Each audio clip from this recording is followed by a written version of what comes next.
ইসলাম এবং জামাত ইসলাম এক নয়।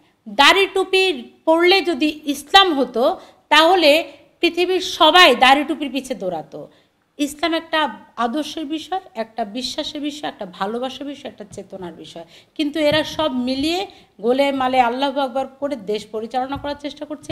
এর কারণেই তুলসী গ্যাবার্ডের মতো লোক আমাদেরকে জঙ্গি রাষ্ট্র বলে আখ্যা দেওয়ার সুযোগ পেয়েছে। আমরাই বর্তমান পরিস্থিতি এই তাদের মতো লোকদেরকে জঙ্গি রাষ্ট্র বলে ঘোষণা দেওয়ার মতো সুযোগ করে দিচ্ছি। মহিলাদেরকে বোরকা পরিয়ে ঘরের ভিতরে রাখলে কি দেশের উন্নয়ন হবে? দেশটা একটা দুই চাকার যানবাহনের মতো, পুরুষ এবং নারী একসাথে চলবে, তাহলে না দেশ সুন্দরভাবে চলবে। দাড়িওয়ালা ছেলে, সেখান থেকে তো আজকের এই 8 মাস আমরা কি দেখলাম? এত ধর্ষণ, হাজার হাজার নিপীড়নের ঘটনা। তার ওই অন্তর্বাস থেকে কিন্তু এখন পর্যন্ত অন্তর্বাস খুলে ফেলার একটা প্রতিযোগিতা চলছে। তা না হলে আমার মাদেরকে, আমার বোনদেরকে কেন মাহারাম ছাড়া বের হতে পারবে না, এই ধরনের কথা বলা হয়। আরে বাবা, মাহারাম কোথায় পাবে? স্বাধীন সার্বভৌম দেশে একটা মেয়েকে কেন মাহারাম নিয়ে চলাফেরা করার কথা? এই মেয়েটাকে কি প্রতিদিন হজ করতে যাচ্ছে? একটা মেয়ে তার কাজে, তার স্কুলে, তার কলেজে কেন তাকে মাহারাম নিয়ে যেতে হবে? দেশটা কেন এখনও স্বাধীন সার্বভৌমভাবে আপনারা তৈরি করতে পারলেন না? একটা পুরুষের চোখ সংযত করতে হবে। আপনারা কেন নারীর পোশাক নিয়ে কথা বলেন? আপনারা তো নারীর পোশাক নিয়ে বিব্রত কোনো কথা বলার উচিত না। সবগুলো ধর্ম বিকৃতকারী। কোথায় আছে যে মহিলা মানুষদেরকে ঘর থেকে বের করা যাবে না, মহিলা মানুষদের টোটাল চোখ মুখ নাক সব কলাপস করে ফেলতে হবে? কোথায় আছে? আমার পবিত্র কোরআন শরীফের প্রথম যে শব্দ সেটা হচ্ছে ইকর। আমাকে আমার সৃষ্টিকর্তা বলেছে পড়ো তোমার প্রভুর নামে। আমাকে তো এটা বলেনি যে খাও, ঘুমাও, ঘরে থাকো।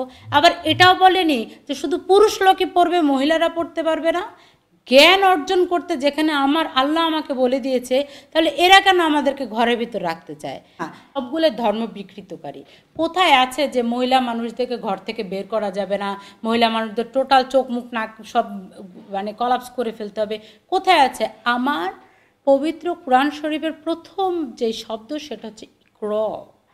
আমাকে আমার সৃষ্টিকর্তা বলেছে পড়ো তোমার প্রভুর নামে।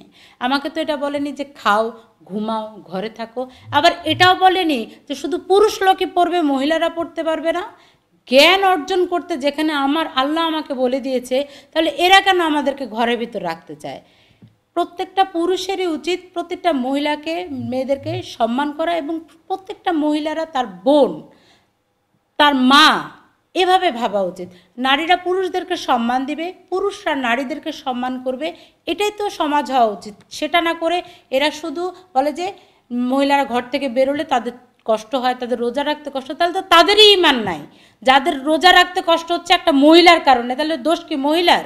একটা মহিলা যদি বোরকা না পরে ঘর থেকে বেরোয়, তার কষ্ট হলে তো দোষ তো তার চোখের পর্দা করুক, সে আগে নিজেকে সংযত করুক। তা না করে মহিলাদেরকে ঘরের ভিতরে ঢুকে রাখার এটা তো কোনো সলিউশন না।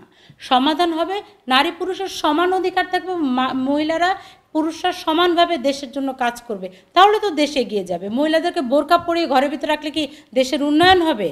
দেশটা একটা দুই চাকার যানবাহনের মতো, পুরুষ এবং নারী একসাথে চলবে, তাহলে না দেশ সুন্দরভাবে চলবে। আমরা দেখিনি এরকম। বাংলাদেশের জন্য কিন্তু আমার 30 লক্ষ ভাই বোনেরা প্রাণ দেয়নি এবং 2 লক্ষ মায়েরা তাদের সম্ভ্রম দেয়নি। 1971 এমন স্বপ্ন আমরা দেখেছি, দেশ হবে স্বাধীন, সার্বভৌম এবং সুন্দর। সত্যিকার অর্থে দেশ হবে সোনার বাংলাদেশ। কিন্তু এই 54 বছর পরেও এরা আমাদের স্বাধীনতা কেড়ে নেওয়ার চেষ্টা করছে। মেয়েরা যদি ডাক্তার না হয়, তাহলে এরা এদের স্ত্রীদের চিকিৎসা করানোর জন্য মহিলা ডাক্তার কোথায় পাবে? গাইনি ডাক্তার সব যদি পুরুষ হয়, তাহলে আপনি আপনার স্ত্রীকে নিয়ে কোন ডাক্তারের কাছে যাবেন? ভাবতে হবে তো।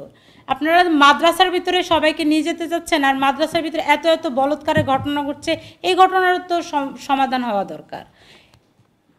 মাদ্রাসা একটা ধর্মীয় শিক্ষা প্রতিষ্ঠান, সেখানে কেন বলৎকার হবে? সেখানে কেন ছোট ছোট শিশুরা চিৎকার করে আহাজারি করবে? এটা কী ধরনের কথা হলো?